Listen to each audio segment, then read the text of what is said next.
討中と答えた自治体にその理由や課題を尋ねました。最も多かったのが住民の理解が得られない、あるいは瓦礫を燃やした後の灰に含まれる放射性セシウムの濃度が 1kg あたり8000ベクレル以下という国の基準について安全性や根拠が十分理解できないというのでした。安全という基準が、これは科学的知見を集めた国の方では言うんです。本当にどうなんだろうかと、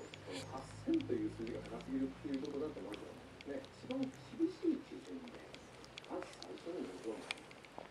で、それを進めてきた結果、もう少し緩めても大丈夫だよ。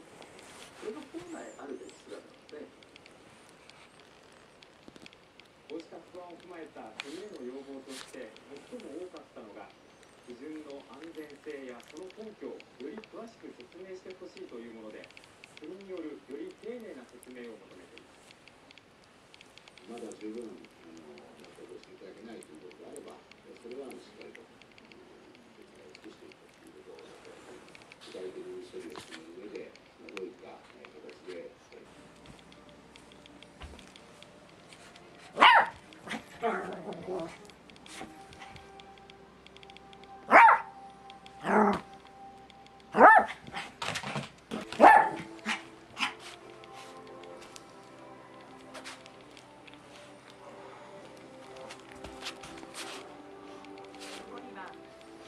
環境に適応したたく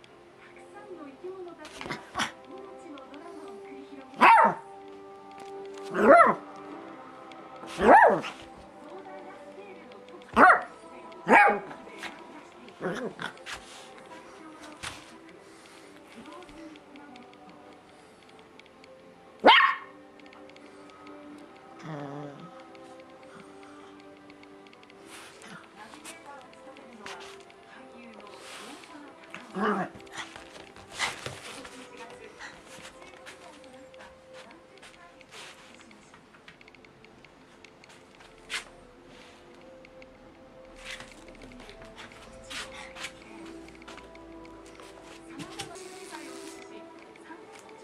Yeah.